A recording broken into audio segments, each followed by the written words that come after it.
She had come back from 3 wars and a divorce with nothing but a dog, a duffel bag, and a silence so thick it could stop traffic.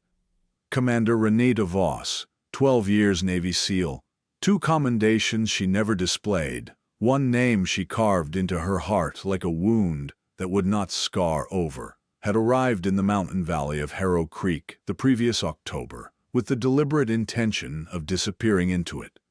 And for 6 months she had come very close to succeeding. Then the February ice storm rolled down off the ridge like something with a grudge, and she drove through it anyway because the hardware store in town closed at 5, and she was out of weather stripping. And that was the night Sargent found the bear. Not a grizzly, a black bear, a female, maybe 4 years old, lying in the collapsed culvert at the bottom of Ridger Road, with her left rear leg caught at a wrong angle in a rusted cable snare, and 2 cubs pressed against her side in the dark, shaking so hard Renata could feel the vibration through her boot soles when she knelt beside them. The snare was not Forest Service issue. The cable was braided steel, triple wound, with a locking ferrule that bore no county tag and no licensing stamp. Somebody had put it there on purpose. Somebody had put it there to hold. What followed would take Renata Voss to the edge of herself, past a secret buried under 20 years of small-town paperwork and charitable smiles, and back again. It would cost her the isolation she had confused with peace, and it would teach her the way most real things are taught. Not in a classroom, not in a briefing room, but in the cold and the dark with shaking hands, and something small depending on the outcome. That rescue is never a one-way transaction. That was the bargain February offered her. She didn't know she was accepting it yet. She was just trying to get the dog to stop barking. Sargent was a Belgian Malinois, 9 years old, retired from the same Naval Special Warfare Unit Renata had served with, and the 2 of them had been decommissioned at roughly the same time, for roughly the same reason, which was that bodies used that hard for that long develop opinions about what they will and will not do next. His left ear had a triangular notch from a situation in Helmand Province that neither of them discussed. He had 3 speeds, still working, and the flat-out velocity that made most people step backward. Right now he was between working and alarm, nose down in the drainage ditch beside the truck, tail moving in the stiff, precise arc that meant he had found something biological, and it was alive. Renata had seen that tail position 400 times. She trusted it more than she trusted most reports. She pulled the truck to the shoulder, killed the lights, sat in the dark for 3 seconds listening. Ice ticked against the windshield. Wind moved through the pines with a sound like distant interference. Nothing that sounded like a person. She got out. She kept the flashlight low and pointed at the ground, old habit, and followed Sargent down the embankment to the culvert. The bear looked at her with eyes that were brown and very tired, and held in them the specific exhaustion that belongs to a creature that has been fighting something for too long without winning. The cubs were maybe 8 months old, small enough still to be in danger, large enough to be afraid. One of them made a sound like a hiccup. The other one was completely silent, pressed against its mother's belly, and the silence of it worried Renata more than the noise. She crouched 3 feet back. Sargent sat beside her without being told, close enough that his shoulder pressed against her knee, and she put one hand on his back and felt his heartbeat, which was steady and professional, and let that steadiness travel up through her palm. The snare was a problem.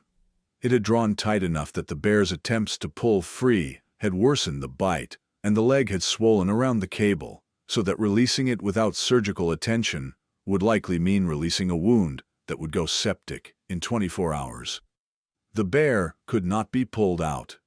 The leg could not wait until morning, and Renata had no cutting tool in the truck rated for braided cable. What she had was a flashlight, a first aid kit designed for humans, a wool blanket, a half-full thermos of coffee that had been hot 4 hours ago, a toe strap, a bag of road salt, a .357 she kept under the seat, and Sergeant. She stood up, went back to the truck, and sat in the driver's seat for a moment, with the engine off and the windows fogging from her breathing. She was thinking about the .357. Not in the way the thought usually arrived, which was the quiet gray one she did not entertain anymore, but in the operational sense. Thinking about whether a clean shot was the mercy the situation required. She had made that call before, with animals and with other things, and she knew how to carry the weight of it. But the mother bear was looking at her cubs.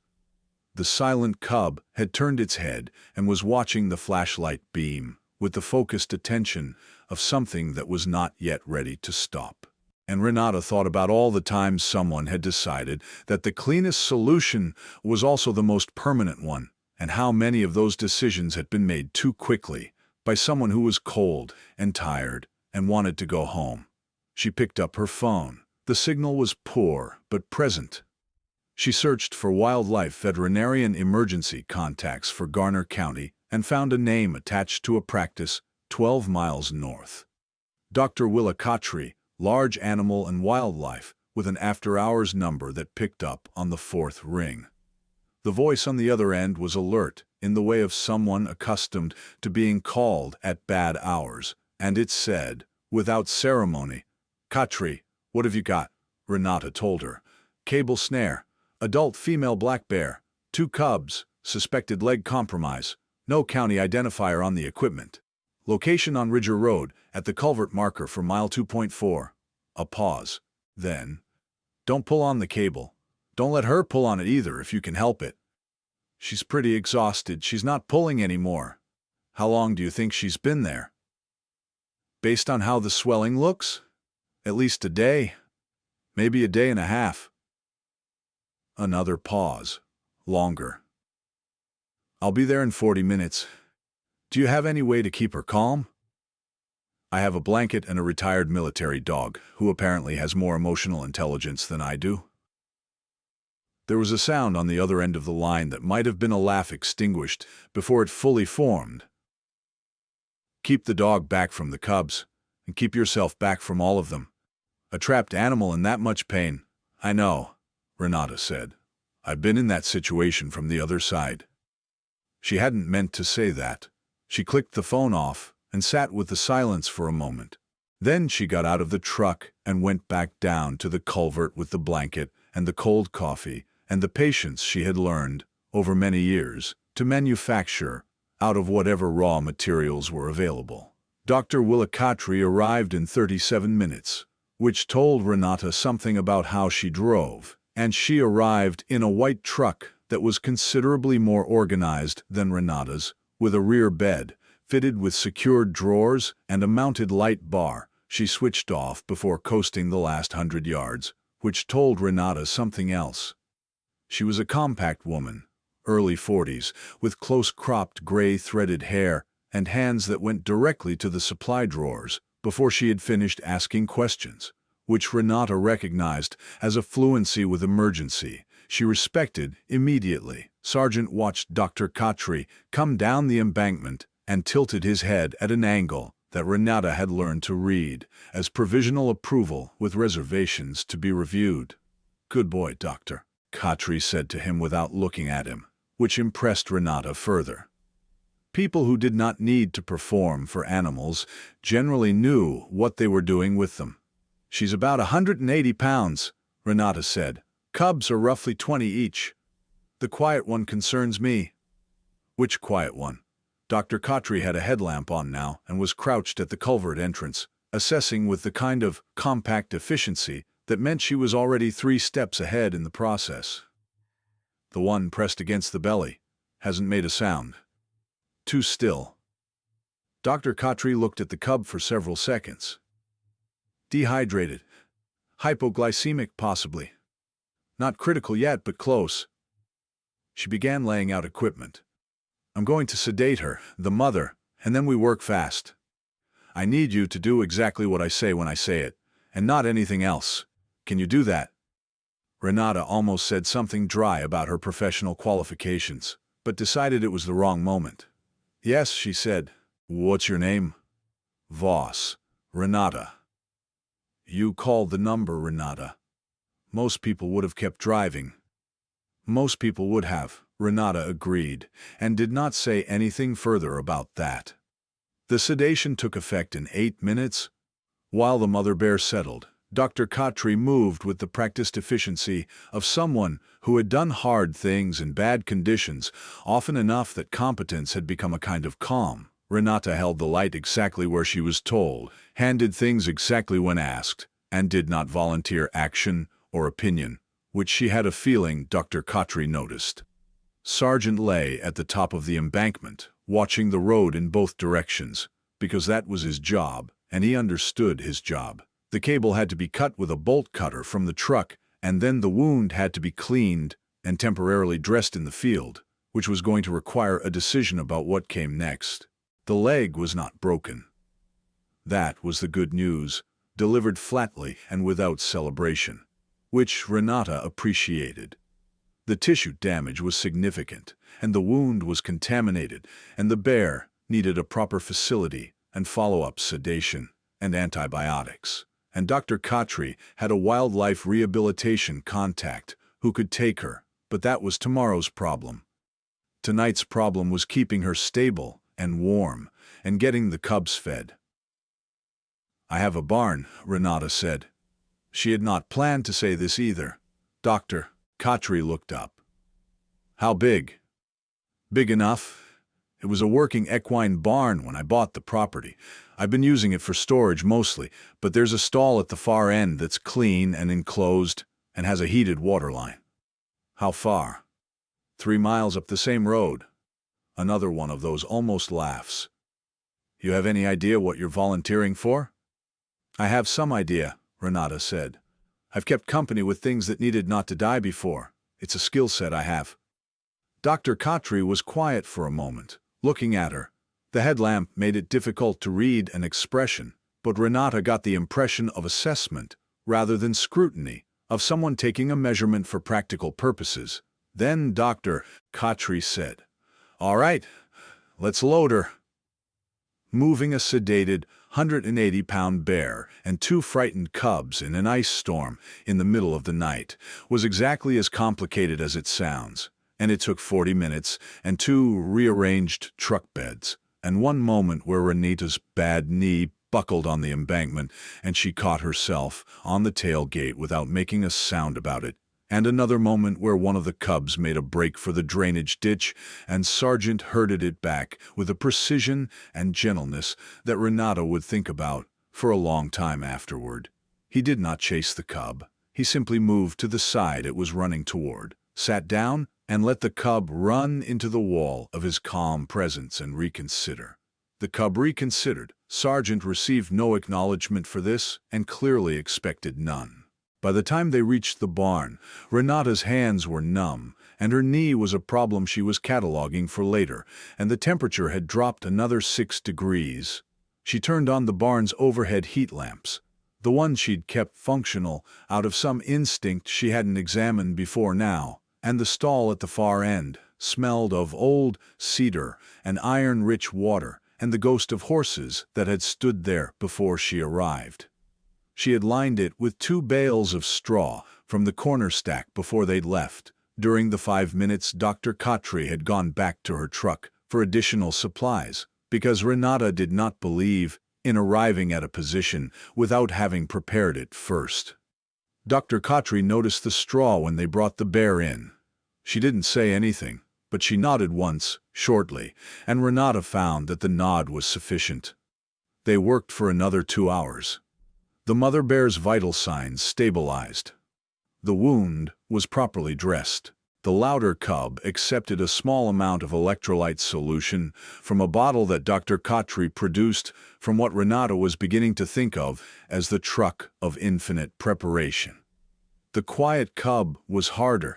It took 20 minutes of patient, undemanding proximity before it would accept the bottle, And during those 20 minutes, Renata held it very still in her lap with her back against the stall wall and her bad knee extended straight, and Dr. Khatri administered the fluid so slowly that the cub never seemed to notice it was being helped, only that the hollow feeling was leaving. 2.6 pounds underweight, Dr. Khatri said softly, but it's drinking. That's what matters right now. It held on, Renata said. They usually do, Dr. Khatri said, when someone gives them a reason to.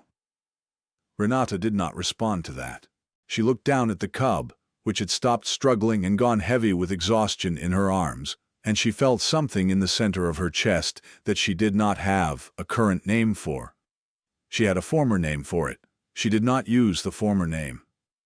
But she noted the feeling, the way she noted everything important. Quietly, without display, filed under things to reckon with later. It was past 3 in the morning when Dr. Khatri said she needed to go home for 4 hours and return, and that she'd call the wildlife rehabilitator, a woman named Fen Broussard, first thing. She gathered her equipment with the same methodical efficiency she'd arrived with. At the barn door, she paused. "That snare," she said. "I know," Renata said. "It's not the first one I've seen up in this drainage." Renata looked at her. "Say that again." Dr. Khatri said it again, and then she said something else. That 8 months ago she had treated a young elk, found in similar circumstances, on the east face of Ridger Ridge, with a similar cable configuration, and that she had reported it to the county warden, and that she had not heard back. And that the elk had survived but would always favor its right foreleg, and that it ran on the south meadow of the property she'd grown up on, which her family no longer owned because the estate had been sold to settle debts after her father died, which was a long story and not the point. Renata said, "What's the point?" Dr. Khatri said, "The point is, I filed the report. I have a copy, and the report doesn't seem to exist in the county system." She left. Renata stood in the barn doorway with the cold at her back and Sargent pressed against her left leg, watching the truck's red lights disappear around the first bend in the road. The ice had thinned. A half-moon had come through the breaking cloud cover and laid a silver wash across the snow-covered pasture that was almost gentle, if you were in the mood to notice gentle things. Renata was not generally in the mood for that. She noticed it anyway. She looked down at Sargent. Sargent looked up at her. He had the expression he sometimes had. Neutral, attentive, faintly judicious. That Renata thought of privately as the expression of someone present at a decision. "Don't," she said. He looked at her. "I'm not getting involved in something," she said. "I'm keeping a bear alive until the morning. That's all." He continued looking at her, without apparent opinion, in the way that constituted his most devastating form of disagreement. She went back inside to check on the bears. Morning arrived gray and cold, with the specific quality of winter light that gives everything equal weight and makes nothing look more or less important than anything else. Renata had slept 2 hours on a cot she'd unfolded in the barn aisle, with Sargent curled against the back of her knees and the sound of the mother bear's breathing. Slow, regular, sedation deepened, as a kind of anchor. She had not dreamed, which was unusual. She credited the bears.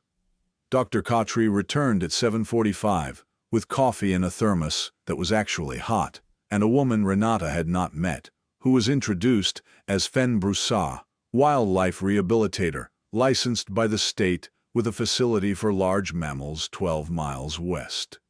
Fen was 60-something, reed-thin, with sun-cracked hands and a battered canvas vest with too many pockets and the deliberate economy of movement of someone who had learned not to startle things.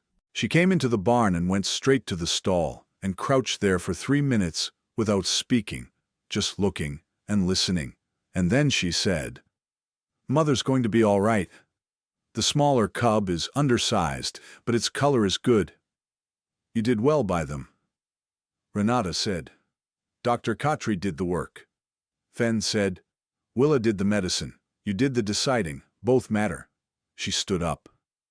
I'm going to need to transport them to my facility today. I have a permit for the mother. I'll contact the wildlife office and file for the cubs.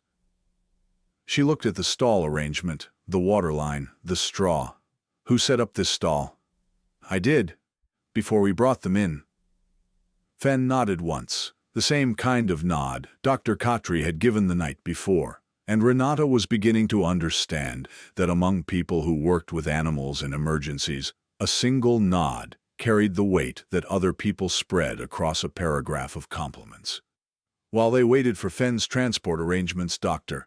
Khatri showed Renata the photograph she had taken of the cable snare before they had cut it free.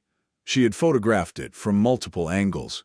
She had also photographed the ferrule close up, and in the photograph you could see, if you looked at the right angle, a small, stamped number on the locking sleeve, not a county number, a different kind of stamp, like a manufacturing lot number, or something pressed into metal to identify a batch. I've seen that stamp before, Dr. Khatri said. On the elk. You photographed that one too. I always photograph evidence, Dr. Khatri said, with the flat certainty of someone who has been let down by verbal assurances enough times to have developed a policy about documentation. Renata looked at the photograph for a long time. The number on the ferrule was 4 digits. She had a good memory for numbers. It was one of the things her former profession had required. And she memorized it. 7741. Who owns the land around that culvert? She asked. Dr. Khatri said, technically it's public right-of-way. Ridger Road runs through a corridor between 2 private parcels. The larger parcel on the north side was purchased about 3 years ago. The sale went through a holding company called Meridian Land Holdings, LLC. And Meridian belongs to. That, Dr. Khatri said, is where the paper gets thick. That afternoon Renata drove to town. She told herself she was going for supplies. She bought weather stripping. She also stopped at the county assessor's office, which was staffed by a woman named Darlene, who had the organized weariness of someone who had answered the same 6 questions for 30 years and was prepared to answer them 30 more. Renata asked about Meridian Land Holdings, LLC, in the most casual possible voice, which was not a voice she was naturally good at but could approximate when necessary. Darlene typed, looked at her screen, typed again, said, registered agent is listed as Pelham Cantor, attorney at law, Harrow Creek. Renata said, thank you, and left. She sat in her truck in the parking lot and looked at the name she had written on the back of her hardware receipt. Pelham Cantor. She knew that name. Everyone in Harrow Creek knew that name. There was a Cantor family community shelter on the north end of Main Street, and a Cantor endowment plaque in the lobby of the library, and a photograph in the county historical display of Pelham Cantor shaking hands with the previous county commissioner at the ribbon cutting for the new Trailhead parking area. He was a tall man in his late 50s, with silver hair he wore like a credential, and a smile that came out before he needed it and stayed after the moment had passed, which Renata found, in her experience, to be a reliable indicator of something. She had not had a conversation with him. She had seen him twice, once at the gas station, where he had made a point of introducing himself to her as the Valley's, his word, most reliable resource for property questions. Given that newcomers often had questions about what they'd bought, and he was always available. He had shaken her hand with both of his, and held it a beat longer than necessary, and smiled the ahead-of-schedule smile. She had said, thank you, and refilled her tank and driven away. Sargent, who had been in the back seat, had watched Cantor through the glass with an attention that was not friendly and was not hostile, but was the attentive stillness of a system running an assessment. The second time had been at the hardware store, 2 months later, where Cantor had been behind her in line for the register and had commented on her purchase of a heavy-duty chain, saying something about the property she'd bought and how the previous owner had left some unfinished business, and he'd be happy to walk her through the history of the acreage, at her convenience, at no charge. He had said at no charge in a way that made the phrase feel like a hook with bait on it. Renata had said, "I'm good, thank you," and paid for the chain and left. Now she sat in the parking lot and thought about the holding company and the snare and the stamp and the missing county report and Dr. Khatri's father's land and the phrase "at no charge" and the smile that arrived ahead of the occasion. She was not getting involved in something. She was noting facts. There was a difference. She drove home. Sargent sat in the back and looked out the window at the passing timber with his ears forward, as if reading it.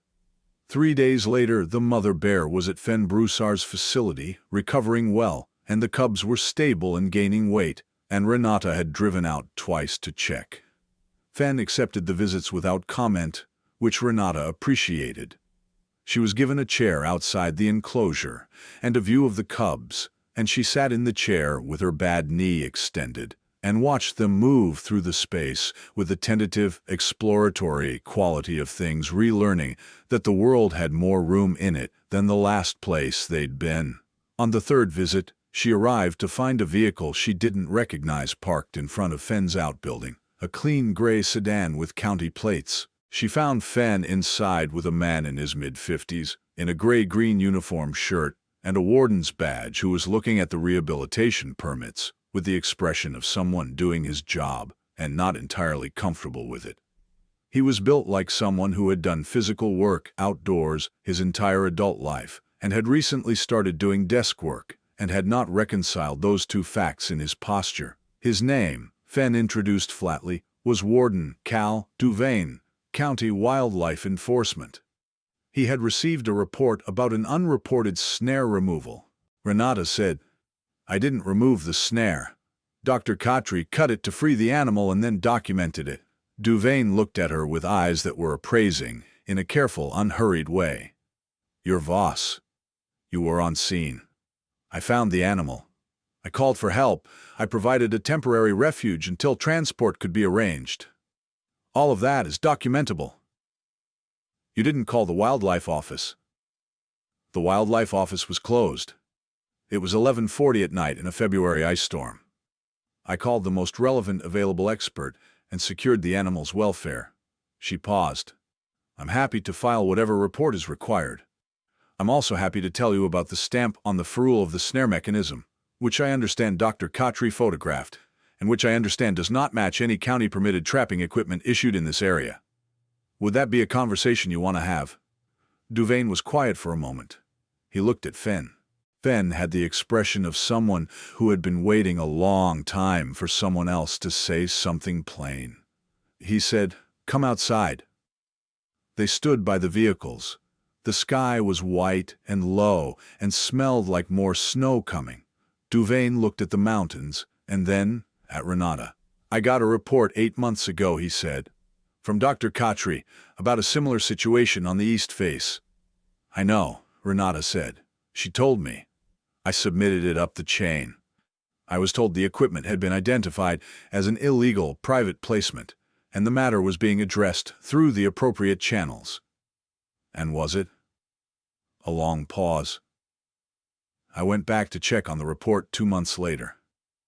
I was told it had been resolved." "Do you believe that?" Another pause. "I believe I was told it." He looked at her. "That's not the same thing."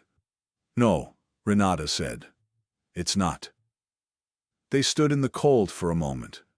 A crow called somewhere, in the pines above them, a single flat note, and then was quiet. "I need documented evidence," Duvain said. "I need a chain I can hand to someone above my pay grade. I need it clean, and I need it without any—" he paused, choosing the word. "Independent activity that compromises the admissibility." "I understand chain of evidence," Renata said. "I spent 12 years in environments where the difference between a clean operation and a messy one was whether someone came home." He looked at her for a moment with an expression that recalibrated slightly. Then he said, "All right. You find something documentable, you call me, not anyone else first." "Me." He gave her a card. The card had his direct number handwritten on the back, in addition to the printed office number, which she took to mean that he understood there was a difference between the official channel and the functioning one. She drove home. Sargent sat in the back and watched the road behind them the whole way, which he did not always do. That evening she sat at the table in the kitchen of the farmhouse with a topographic map of the Ridger Road corridor, and a legal pad and a cup of coffee, and wrote down everything she knew in the plainest possible language, with dates and times and the 4-digit number from the ferrule, and the name of the holding company, and the name of the registered agent, and the 2 prior interactions she'd had with Pelham Canner, and the nature of their strangeness. She wrote it all in black ink on paper. She did not put it on a computer. She put the paper in an envelope and put the envelope under the floorboard she'd reinforced beneath the south corner of the kitchen, the one that looked original but wasn't, the one she'd installed herself 2 weeks after moving in. Because some habits are not really habits, but architecture. She poured the rest of the coffee out. It was bad coffee. She had been making bad coffee her entire life through sheer, principled indifference to the process, and at some point this had become a point of private honor. She said to Sargent, who was lying beside the wood stove, with his chin on his front paws, "I'm not running an operation." He did not respond. "I'm making notes," she said. "It's documentation, that's different." He closed his eyes. "You have no useful input on this," she said. This was not true, and they both knew it.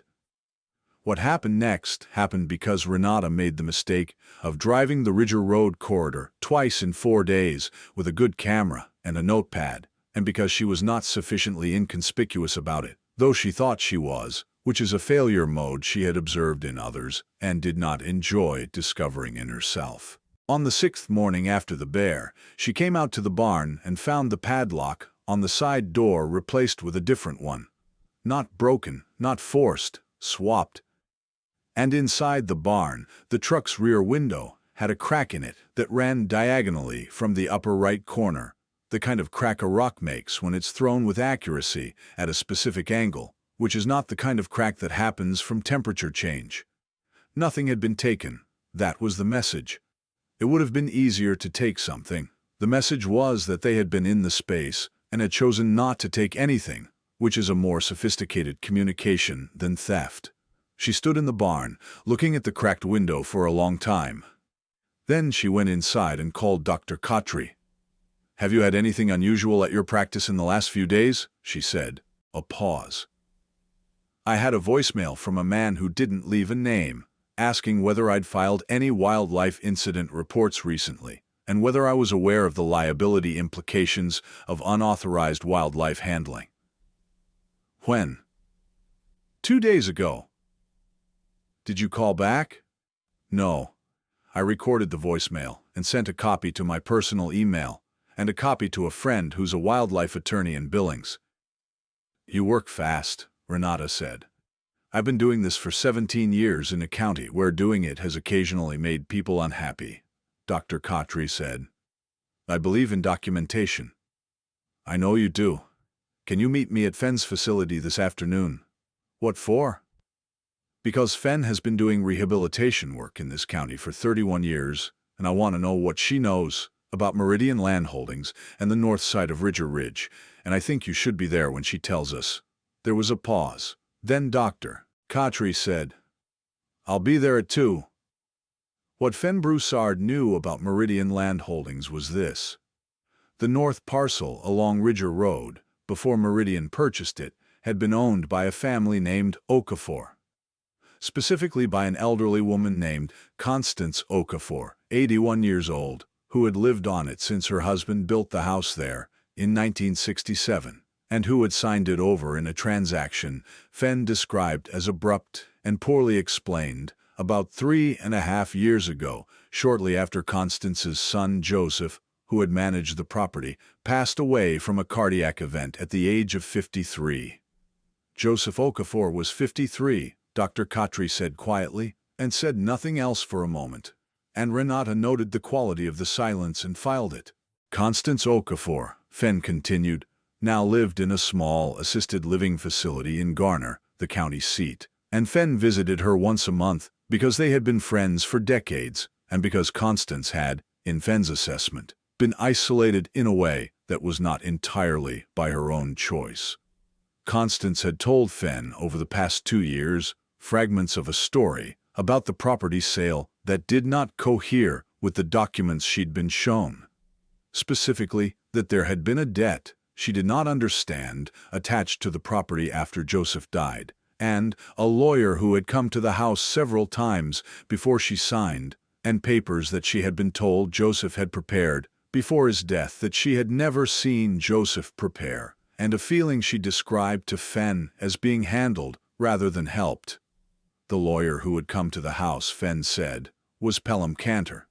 The three of them sat with that for a moment. Outside, through the window of Fenn's small office, the enclosure was visible, and in it the two cubs were doing something that involved a great deal of enthusiastic falling down and getting back up again, which, under other circumstances, would have been a source of pure delight. Renata said, "What was the sale price?" Fenn said, $112,000. Dr. Khatri made a sound that was not quite a word. "Market value," Renata said. "That parcel, with road frontage and water rights and the timber value alone," Fenn said, "call it 400 conservatively." "And the alleged debt?" She was told it was a private loan Joseph had taken out against the property to fund some improvements. She was shown a document. She didn't have an independent lawyer review it. Did she have family? Anyone with her? Joseph was the last of it. She has a niece in Spokane. The niece wasn't contacted until after the papers were signed. Renata looked at the cubs through the window. The larger one had climbed onto the smaller one, in some misguided attempt at a vantage point. The smaller one registered protest by sitting down suddenly, dumping the larger one onto the enclosure floor with an indignity it bore with composure. "There is," Fenn said carefully, "something else." She opened the bottom drawer of her desk and took out a cardboard document folder, the kind with the cloth tie closure, and placed it on the desk without opening it. "When Joseph died," she said, "he died suddenly, and his house on the Okafor property was locked up quickly. His personal effects were boxed by a service that Pelham Cantor arranged, which Constance was told was a kindness so that she would not have to do it herself. Constance signed a form authorizing this. She later told me she did not fully understand that signing the form meant she would not be the one deciding what to keep." "And what happened to the effects?" "Most of them went to storage, some to donation. 3 boxes were sent to Constance at the assisted living facility." Fenn put her hand on the document folder. "Joseph kept records. He was a methodical man. He kept paper records of everything to do with the property. The water rights, the timber contracts, the boundaries, the tax history. Constance had those 3 boxes for 2 years before she understood what was in them. She called me 6 months ago and asked me to keep them somewhere safe." Renata looked at the folder. "I haven't read everything in it," Fenn said. "I'm a wildlife rehabilitator. I know what I'm looking at when it has 4 legs. I know what I'm looking at when it has a conscience. But legal documents, may I look at them?" Renata said. "That's why I brought them out," Fenn said. The folder contained approximately 90 pages of documents in Joseph Okafor's careful, squared handwriting, supplemented by photocopies of official records that he had annotated in the margins in pencil. It took Renata 2 hours to read through them entirely, with Dr. Khatri reading alongside her. Fenn sat near the window and kept an eye on the enclosure, and occasionally went out to check on the animals, and came back and did not interrupt. What the documents showed, assembled carefully by a man who had apparently understood something was wrong and had been building a record to prove it, was this. Beginning approximately 5 years before his death, a series of cable snares matching the stamp configuration 7741 had been placed on or near the Okafor property and the public right-of-way adjacent to it, without licensing or county notification. Joseph had found 4 of them. He had documented each one, photographs, GPS coordinates, the same 4-digit stamp on each ferrule. He had filed formal complaints with the county wildlife office. He had received acknowledgement receipts, but no follow-up. He had then cross-referenced the property records of the land parcels nearest the snare locations, and found that 3 of the 6 parcels involved had been purchased in the 2 years prior through a holding company whose registered agent was Pelham Cantor. He had written in pencil in the margin of the relevant page, "The snares move animals. Moving animals make neighbors want to sell." He had underlined this twice. He had then written, "Who benefits from Ridger Ridgeland consolidation?" He had written a name below that. The name was Pelham Cantor. He had also documented 2 conversations with county officials in which he had been discouraged from pursuing the matter further, one of which had taken place in the presence of a person he identified as a representative of Meridian Land Holdings at a county planning meeting that had been, according to his notes, not publicly noticed in the usual manner. At the very back of the folder, in a smaller envelope held closed with a rubber band, were 3 items: a USB drive, a photograph of a snare in situ on a hillside Joseph had captioned with the date, the coordinates, and the words, "Not county equipment," and a single handwritten note that said, "If something happens to me before I can finish this, give this to someone who isn't from here and doesn't owe anyone anything." Renata sat with that note for a moment. The paper was 2 years old, minimum, based on the dating context of the documents around it. Joseph Okafor had been dead for 3.5 years. The note had been written before he died. He had known something might happen. She said, "Do we know whether his cardiac event was reviewed?" Fenn said from the window, "It was ruled natural. He had a history of hypertension. He was 53. It was ruled natural." Renata said, "I'm not saying it wasn't." Fenn said, "I know. I'm also not saying it wasn't. I'm saying it was ruled natural, and the ruling was not challenged, because there was no one in a position to challenge it. And by the time I had this folder in my hands, the window for challenging it had closed." Renata looked at the note again. "Someone who isn't from here and doesn't owe anyone anything."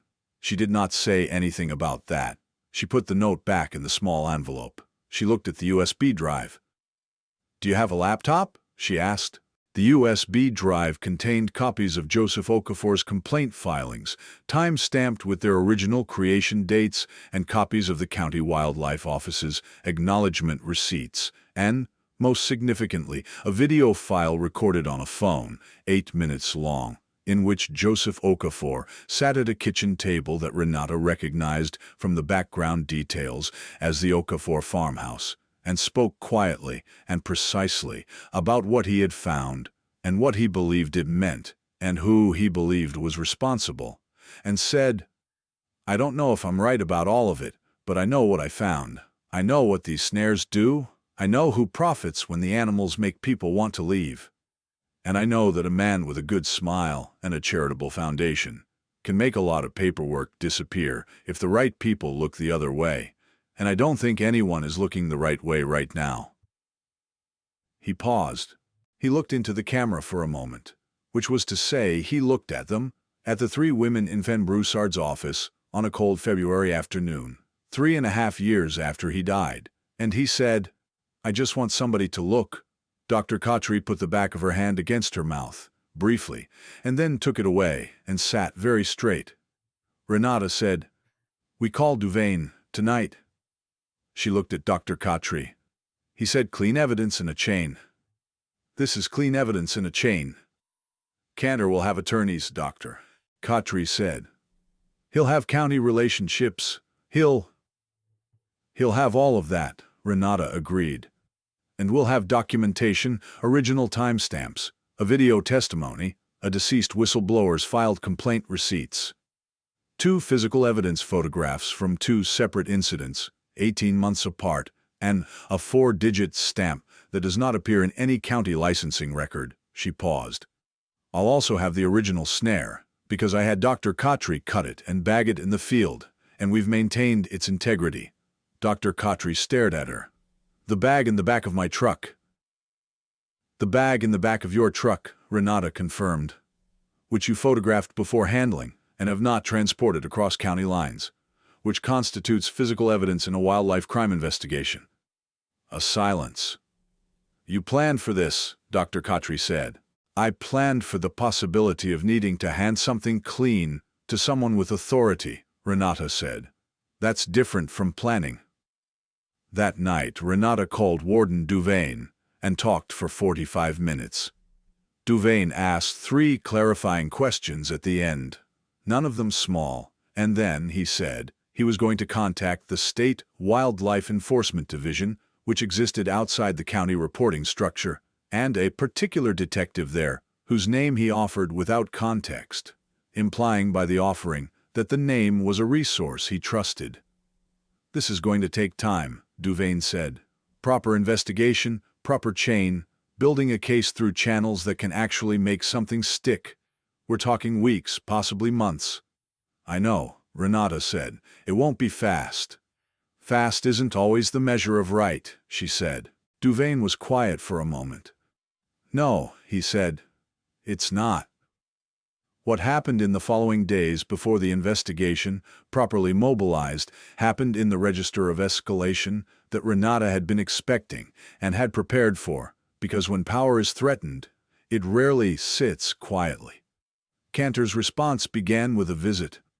He came to the farmhouse on a Wednesday morning, unannounced, in a clean vehicle, alone, wearing a waxed canvas jacket that cost more than most people's monthly mortgage payments, and carrying 2 cups of coffee from the bakery in town, which was a studied gesture of benign neighborliness that landed in Renata's nervous system as a threat.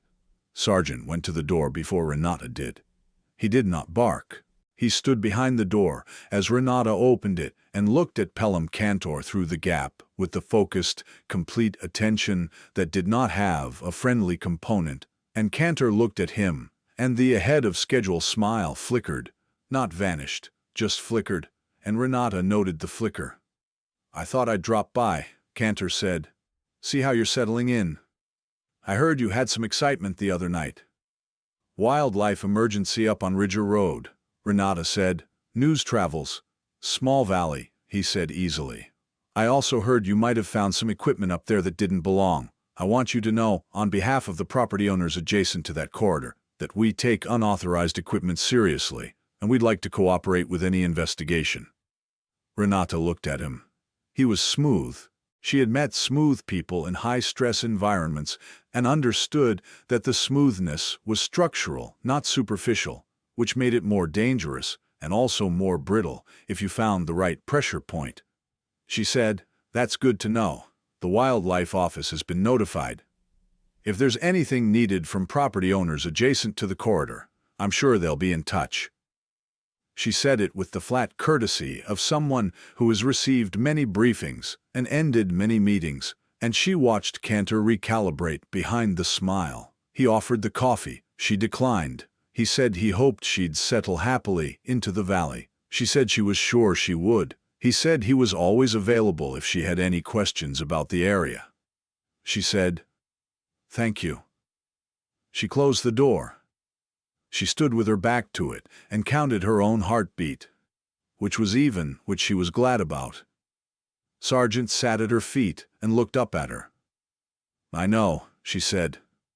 He had known first. 2 days after the visit, someone ran a vehicle into the gatepost at the bottom of her driveway. Not hard enough to breach it, but hard enough to leave black paint on the wood and a clear tire tread in the frozen mud leading back to the road. She photographed the paint and the tread and sent the photographs to Duvain, who said he appreciated the documentation and to keep the gatepost intact. She kept the gatepost intact. She also reinforced the barn door with a crossbar she fashioned from the chain she'd bought at the hardware store 2 months ago, while Cantor stood behind her in line and mentioned the previous owner's unfinished business, which she now understood to have been a more specific comment than it appeared. Fenn called 3 days later to tell her that Constance Okafor's assisted living facility had received a letter from a law firm, not Cantor's directly, but a Billings firm she suspected of being a proximate vehicle, asserting that certain personal property transferred to Constance Okafor from her late son's estate had been improperly withheld from the estate's creditor resolution process and requesting its return. The letter named no specific items, but the timing was, Fenn said, not a coincidence. Constance wants to know what to do, Fenn said. Tell her to do nothing and sign nothing, Renata said. Tell her the documents are no longer in her possession and are in the hands of authorities conducting an investigation, which is true. Tell her if anyone from any law firm contacts her directly, she has the right to refuse the conversation and request that all communications go through legal representation. She doesn't have legal representation. She will, Renata said. By end of business today. She called the wildlife attorney in Billings whose name Dr. Khatri had mentioned. The attorney took the case on a contingency basis after a 20-minute conversation, and Renata later learned that this was because Dr. Khatri had already provided the attorney with a preliminary overview of the situation, which was the kind of parallel preparation that Renata recognized as the operational intelligence of someone who thought ahead and did not announce it. She called Dr. Khatri afterward and said, "You already talked to her." Dr. Khatri said, "I thought someone should."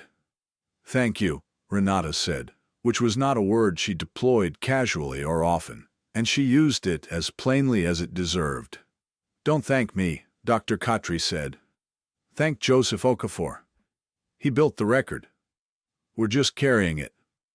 The investigation was, as Duvane had promised, not fast. The State Wildlife Enforcement Division sent 2 investigators who arrived in an unmarked vehicle and spent 3 days in the county, most of it not visible to anyone, which Renata found reassuring.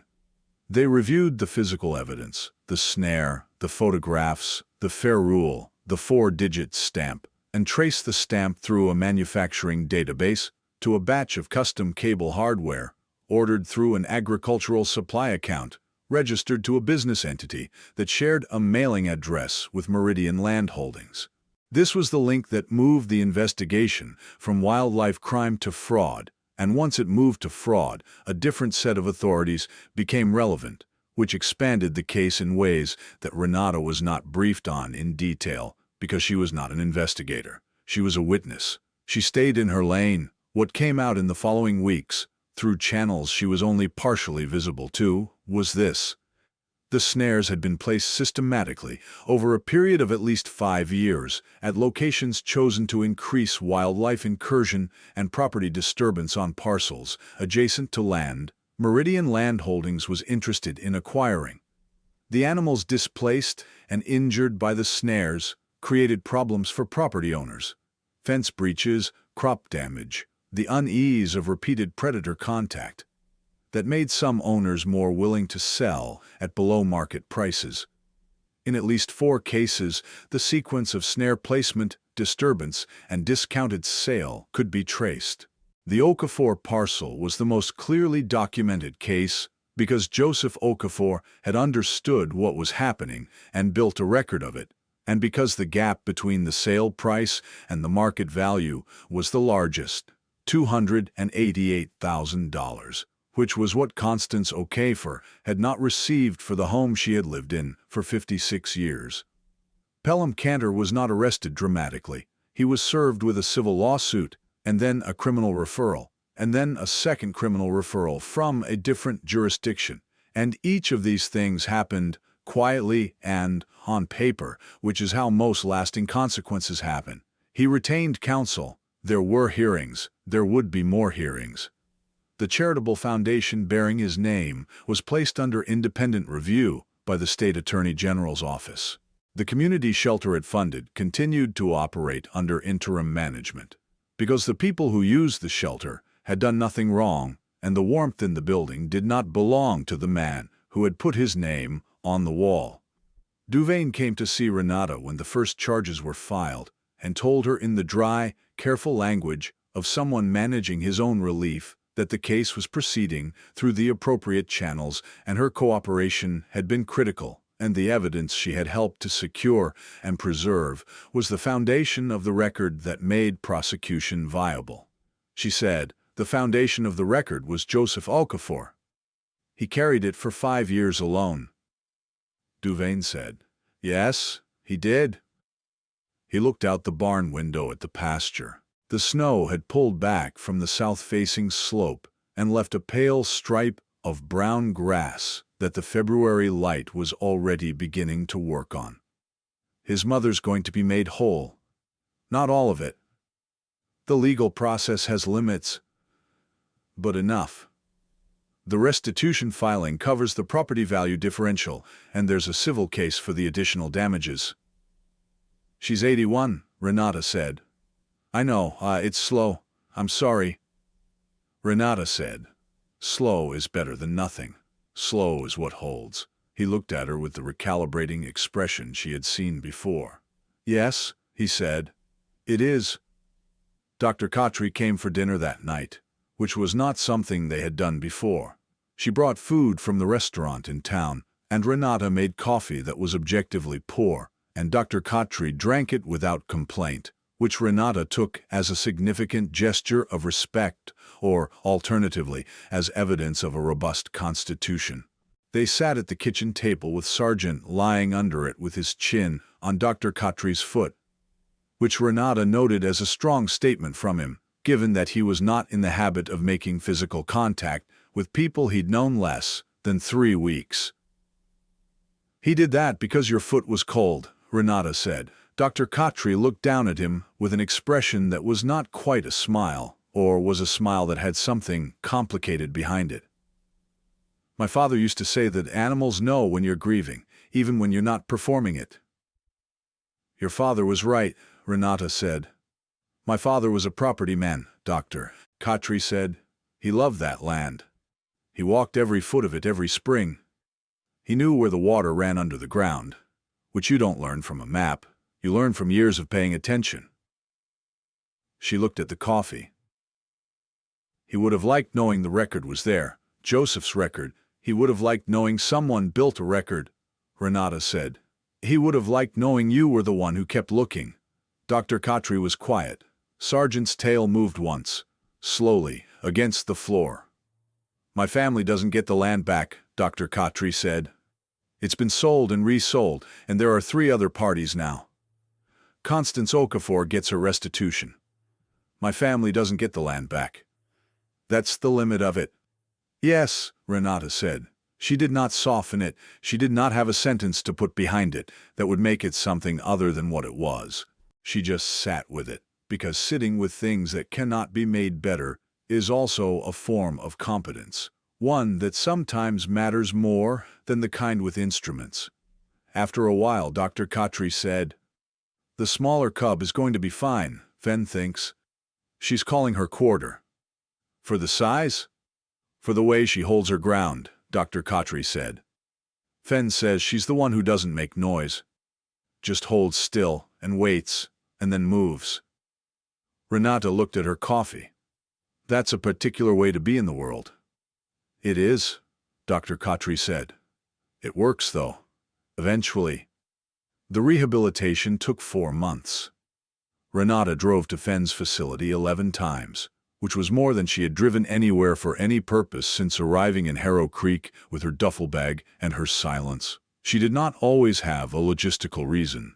Sometimes the reason was that she wanted to see how they were doing, and she had arrived at a sufficient peace with that reason to act on it without interrogating it first, which was progress of a kind she measured by its absence of performance.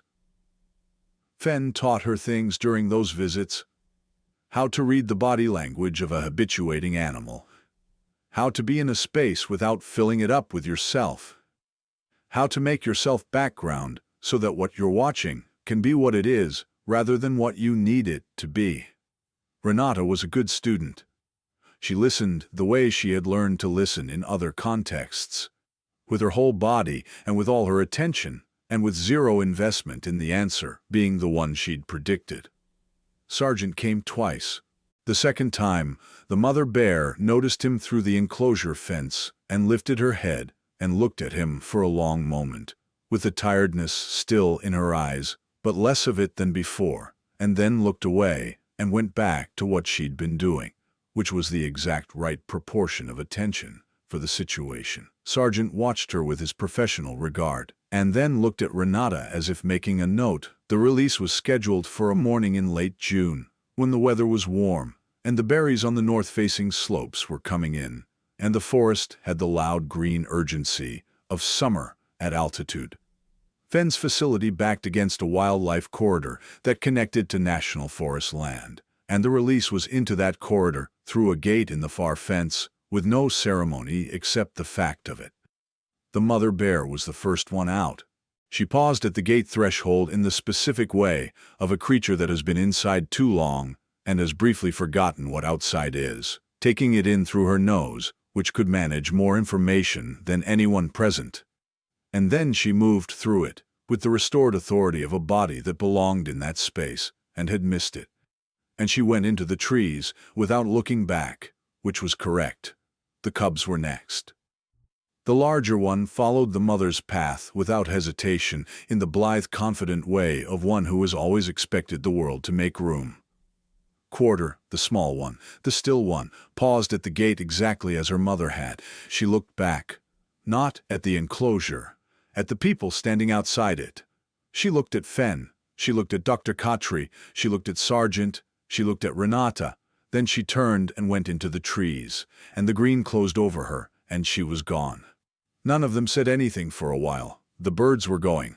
The creek below the facility was running high with snowmelt, and the sound of it was a continuous, articulate rushing that said everything it had to say without stopping. Renata stood at the open gate with the morning sun on the left side of her face and felt the hollow that the watching place makes when the thing you have been watching goes back to being itself somewhere you cannot see it, which is not the same as loss, though it wears loss's shape for a moment. It was the right outcome. That was the thing about the right outcomes. They did not always feel the way you expected. They left space rather than filling it. You stood in the space, and you understood that the space was not emptiness, but room. She had read something long ago, in a letter she carried folded in the chest pocket of a field jacket she no longer wore. Written by a person she no longer had access to, who had said, "The point of holding on is not that you keep the thing. The point is that holding on makes you the kind of person who knows how to let go when it's time." She had not fully understood that when she first read it. She was beginning to, now. Sargent leaned against her leg. She put her hand on his back and felt his heartbeat. Steady, professional, present. "Good boy," she said. He did not require anything more than that, and neither, for the moment, did she. In the months that followed, the Harrow Creek community absorbed the news of Pelham Cantor's legal situation, with the specific awkwardness of a place that has organized some portion of its self-image around a person who turns out to be a different arrangement of parts than advertised. The charitable shelter on Main Street stayed open, staffed by volunteers who had loved the work and not the name on the wall, and eventually the Cantor name came off the wall, and the shelter was renamed by community consensus for a founding volunteer who had died 12 years earlier and whose name had always deserved to be there. The plaque in the library came down. These were small things. They were not nothing. Constance Okafor received a restitution award of $214,000. Not the full differential, which the attorneys explained was the nature of restitution as a legal remedy, imprecise and imperfect, but the largest single amount the case could produce in the available timeline. Her niece in Spokane came and spent a month with her.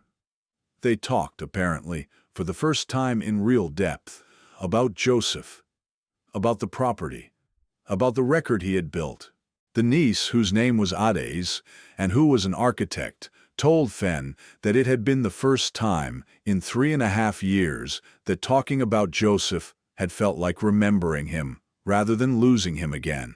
Fenn told this to Renata over the phone, and Renata said, "Good," and meant it in the plain, deep way that sometimes the smallest words carry the most. Dr. Khatri attended the hearing at which Cantor's first criminal charge was arraigned, and sat in the back row of the courtroom and watched the process with the patient attention of someone who had come to verify rather than to feel anything in particular.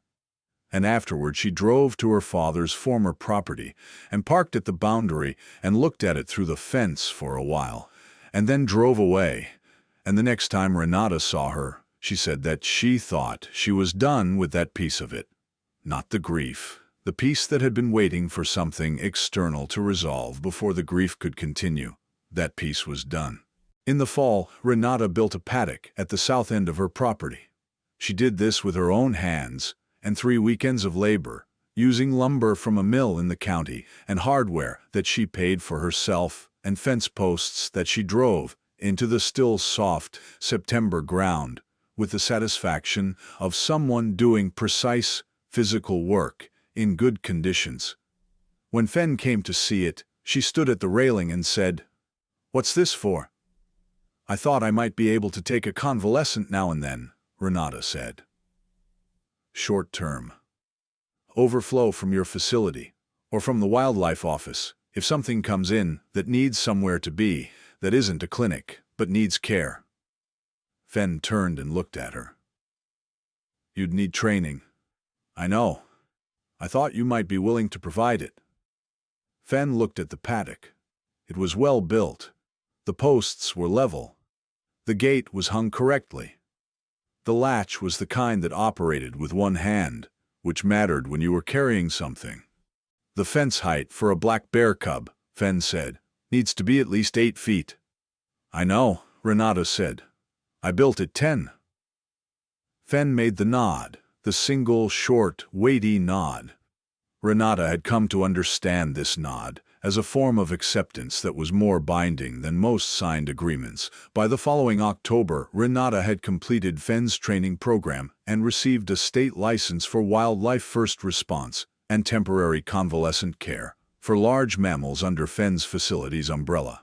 She had, in that same period, helped manage 4 convalescent cases: a yearling elk with a damaged leg, a beaver with a suspected poisoning who recovered fully and with exceptional personality, a black bear, a different one, an old male who had gotten into a fight with a much larger male and needed 6 weeks of healing before he was himself again, and who spent those 6 weeks expressing a level of indignation at his circumstances that Renata respected as philosophically consistent.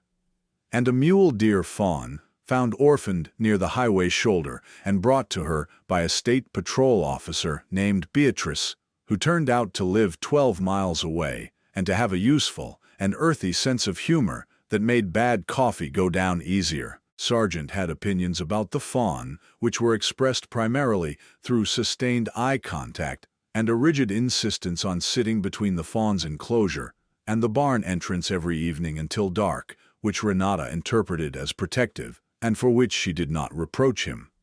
There is a kind of life that does not announce itself as a life while it is being built, that looks from inside like a series of practical decisions. A paddock here, a training program, a phone number and a wallet, a drive to a facility in the early morning because you want to see how things are going. And only from some, later, outer vantage does it resolve into the shape of something chosen, something made, something that has warmth in it that you did not manufacture alone. Renata Voss was not a person who would describe her life in those terms. She would say she kept animals when they needed keeping and then let them go, and she had people she called sometimes and who sometimes called her, and she had a barn that was warm in winter, and a dog who had outlasted several of his own prognoses through what Renata could only describe as professional stubbornness, and a paddock she'd built herself to 10-foot height, and a fire in the evenings that was a decent reason to come inside.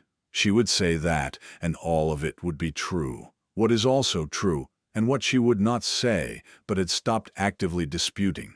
She had come to Harrow Creek to disappear, and instead she had been found by a February ice storm, by a cable snare with a 4-digit stamp, by a bear who had held on in a cold culvert through a night and a half because her children were still there, and she was not ready to stop, by a man who had built a record alone in the faith that someone would eventually come along who wasn't from here and didn't owe anyone anything, by a small cub who held her ground by being still and waiting and then moving, by a companion who had pressed his shoulder against her knee in the cold and offered his heartbeat as a steadying instrument, which it was, which it remained.